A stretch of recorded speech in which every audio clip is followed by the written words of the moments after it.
Salut les rois, c'est Kaking, anciennement connu sous le nom de Unerking, sous lequel j'ai pu publier 2 vidéos qui ont rencontré d'ailleurs un très grand succès, dont je suis le premier surpris et le premier à vous remercier pour vos retours ainsi que votre soutien.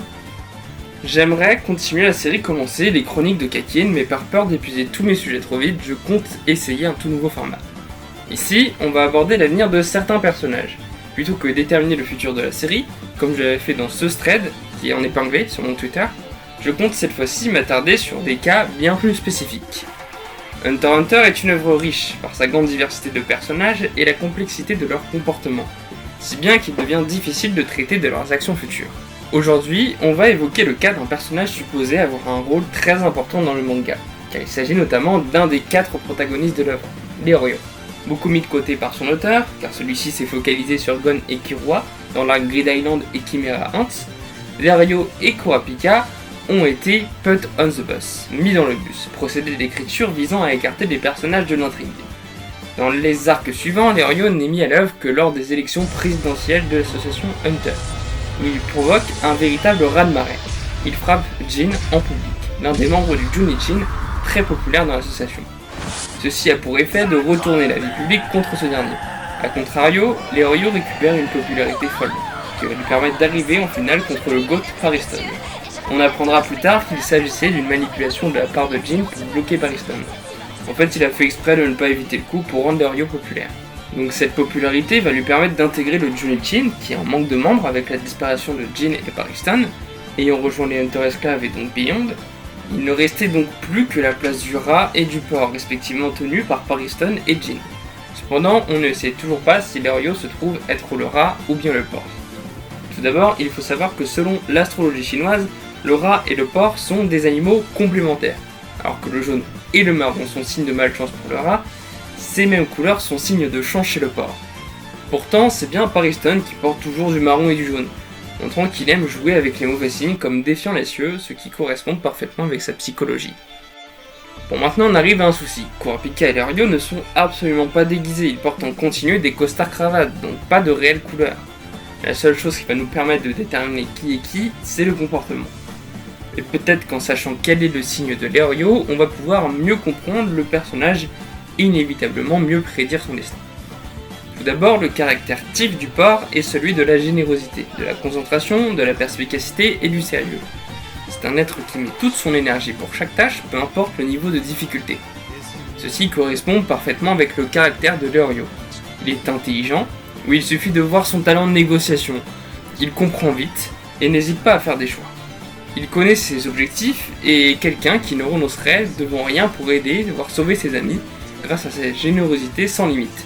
Cependant, cette compassion fait qu'il se laisse facilement berner. Regardez-le, s'il se fait autant avoir par Tompa, c'est parce qu'il n'est pas du genre à laisser quelqu'un souffrir, c'est dans ses principes. Il est totalement conscient des dangers, mais il fonce quand même. Ce n'est pas un défaut d'intelligence, au contraire, il est prêt à encourir ce risque. Contrairement à ce complémentaire, Kurapika, qui lui fait tout pour écarter les dangers et ne s'aventure jamais dans un terrain complètement inconnu. Le moment le plus parlant, c'est bien entendu leur rencontre avec Hisoka. La première réaction de Kurapika est de fuir, tandis que Leorio, lui, revient après la fuite pour défier Hisoka. Mais alors pourquoi finalement ? En faisant cela, il va droit vers la mort et il renonce à son objectif qui est de devenir Hunter pour devenir médecin, et donc sauver des vies. Il encourt un risque.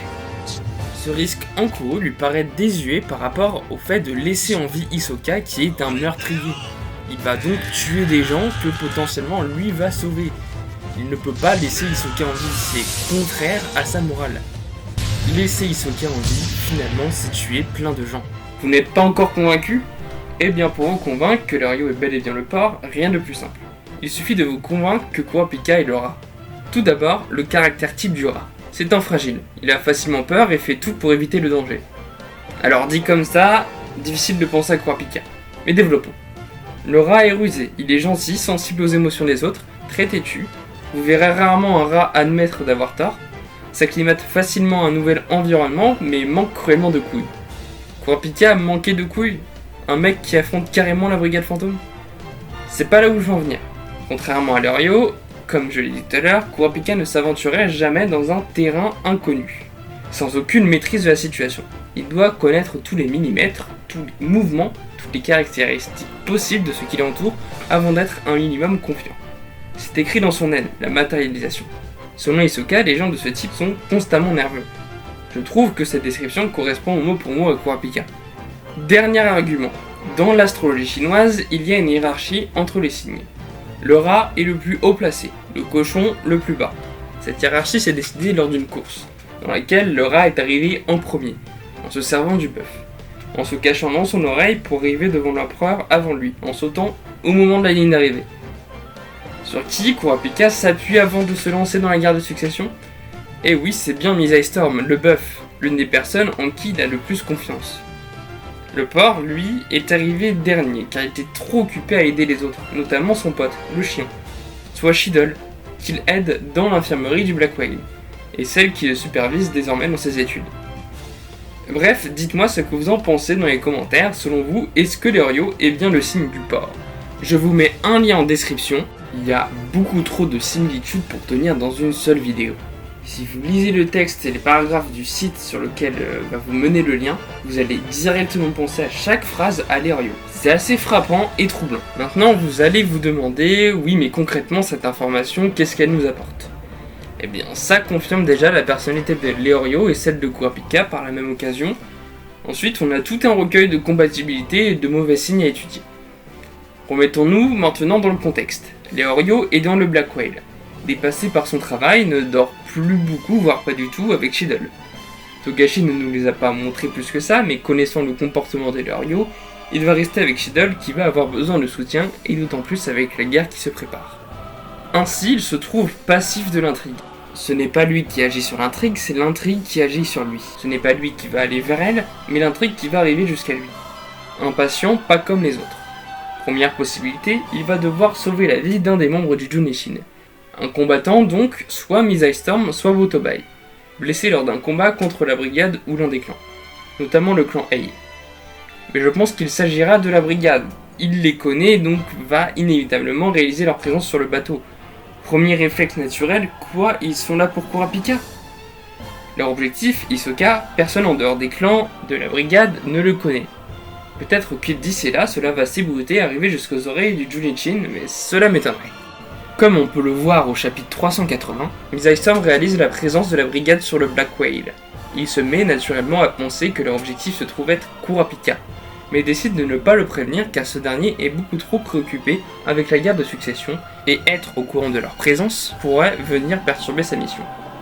De toute manière, la brigade n'a à l'heure actuelle aucun moyen d'accéder au niveau supérieur, soit là où se trouve Kurapika. Mais comment l'Oryo réagirait-il lui? En effet, il y a de grandes chances qu'il décide de s'en ficher de tout ça et qu'il prévienne Kurapika tout de même. Il lui dirait un truc du style « La brigade est dans les niveaux inférieurs, fais attention, on s'occupe d'eux ». Ainsi, cela opposerait l'Oryo à Misai Storm, qui sont, selon l'astrologie chinoise, incompatibles. La rigidité et le stoïcisme du bœuf ne plairaient pas aux cochons souples et ambitieux, l'idéal contre la réalité. Bon alors, soit l'Oryo arrivera à se calmer, soit quelqu'un va s'interposer entre eux. Ou encore, Misai Storm va devoir l'immobiliser, voire le foutre en tôle. Évidemment, devant la tension actuelle de l'infirmerie, Shidol va s'opposer à Misai, car elle va dépendre de l'Oryo et souffrir de cette solitude. Selon l'astrologie chinoise, encore, attention, c'est pas toujours une référence, mais quand ça colle au perso, c'est le bienvenu. Bref, ici ce paragraphe indique bien la relation qui pourrait se développer entre eux. Une dépendance. Et peut-être même que cette dernière s'est pris d'affection pour lui dès leur rencontre. Attention, je vois déjà les chips arriver, même si je ne peux pas m'empêcher d'être d'accord ici. En réalité, je pense que ce qui intéresse Shidol chez l'Oryo, c'est son honnêteté. Une honnêteté que n'a pas Shidol, car elle doit sans cesse s'armer d'un filtre pour proliférer ses paroles. Un filtre qui la fera horriblement souffrir. En réalité, Shidol est une idéaliste comme l'Oryo, mais elle le refoule. Par conséquent, elle obtiendra complète satisfaction que lorsqu'elle atteindra la complète perfection de chaque tâche qu'elle entreprend. Chose impossible, c'est le principe de l'idéalisme, ce qui la rend facilement malheureuse. Mais l'Oryo ne comprendra pas totalement le malheur de Shidol, qui est une idéaliste et qui vise toujours la meilleure possibilité tout en restant rationnelle.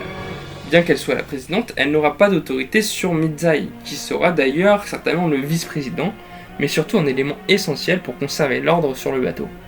Elle ne peut donc pas laisser un conflit se créer dans le Junichin et devra demander à Leorio de se calmer pour revenir au plus vite. Avant d'approfondir la suite, j'avais évoqué auparavant que ce schéma n'était qu'une possibilité, mais je pense que cela mènera dans tous les cas au même point de rupture. Cependant, dans le cadre du développement de Leorio, quelque chose serait parfait pour lui. Un dilemme. Selon sa personnalité, toujours honnête et prompte dans ses choix, le dilemme a toujours été sa plus grande faiblesse, comme on a pu le voir dès les premiers chapitres d'ailleurs. En tant que tel, il déteste choisir, c'est pour ça qu'il est toujours autant certain de lui, afin de ne pas avoir à hésiter dans les moments critiques. Prenez la scène des choix dans la 3e épreuve de l'examen Chunin Hunter. Comme vous le savez certainement, là l'idée c'est un dilemme, soit 3 personnes peuvent passer, soit 5 personnes peuvent passer, mais physiquement parlant, ils ne vont pas forcément réussir l'épreuve, sachant que le chemin où les 5 personnes passent leur serait totalement défavorable parce qu'ils n'auraient pas assez de temps pour arriver à la ligne d'arrivée. Le premier à réagir c'est qui ? C'est Leorio, oui. On sent vraiment qu'il se force, qu'il se dit « je veux devenir Hunter, c'est mon objectif, c'est ma certitude qui me permet de faire mon premier choix ». Donc le dilemme, par définition, c'est le meilleur moyen de développer le personnage. Mais quel genre de dilemme pourrait-il lui être proposé dans cette situation ? Et si le blessé qu'il devait guérir n'était autre qu'un membre de la brigade fantôme ? Le dilemme éthique est un sujet très facile à amener, notamment dans le cadre de la médecine, comme on peut le voir par exemple au début du manga Monster. Et comme par hasard, Leorio a choisi cette voie. Alors Togashi a certainement prévu d'aborder ce thème à un moment ou l'autre. Mais d'abord, pourquoi fondamentalement sauver un membre de la brigade ? C'est vrai, ne vaut-il pas mieux le tuer, voire le laisser mourir ? Désolé Leorio, mais Ice Storm et les autres Junichin vont certainement s'opposer à cette décision. Ce membre de la brigade sera avant tout une source d'informations importante, et il faudra préserver sa vie et l'enfermer.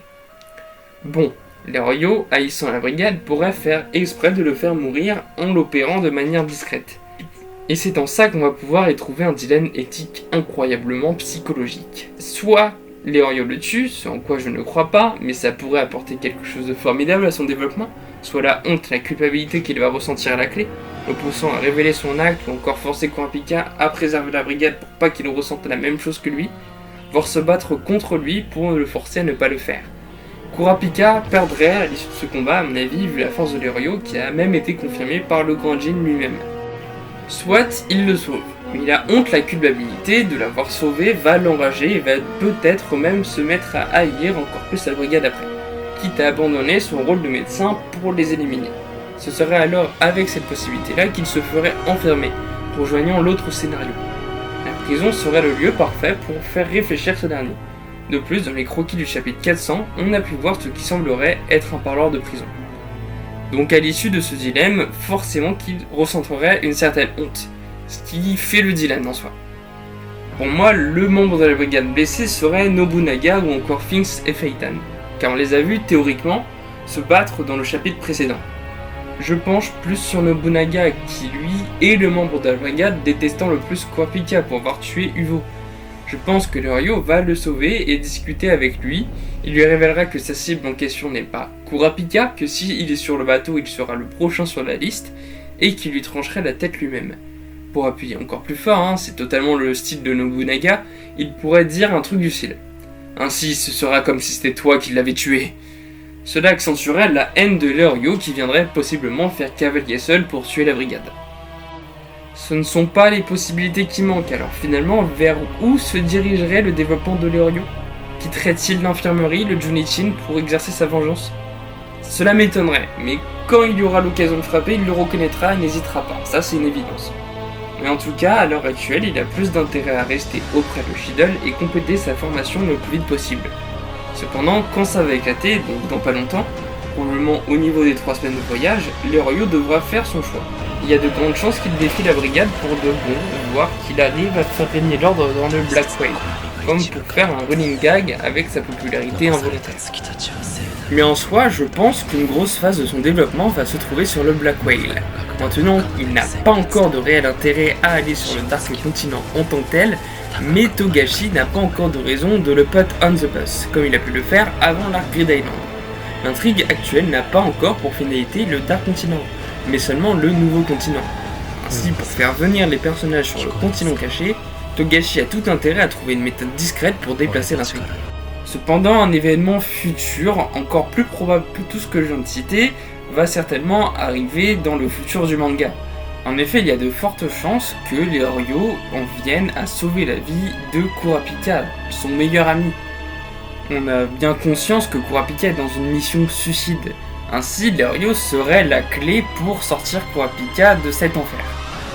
Cela permettrait de conclure le développement de Kurapika, en plus de conclure celui de Leuryo qui se retrouve encore dans le passé où il n'a pas pu sauver son meilleur ami. Une manière un peu de s'excuser auprès de lui. C'était tout pour cette vidéo, je pense avoir pu aborder la plupart des possibilités de développement que peut lui offrir Togashi, et avoir mis la main sur celle qu'il a choisie. D'ailleurs c'est pour cela que j'en ai fait plein, comme ça il y a plus de chances qu'on revienne vers moi en disant « Oh mon dieu, t'étais trop fort, t'avais raison ». Bref, nous verrons ça dans quelques mois, donc d'ici là profitez de la vie, abonnez-vous bien entendu, le like, le petit commentaire des familles, je veux absolument entendre votre avis. Maintenant on peut se quitter, c'est pas en adieu, on se retrouvera pour une nouvelle dinguerie.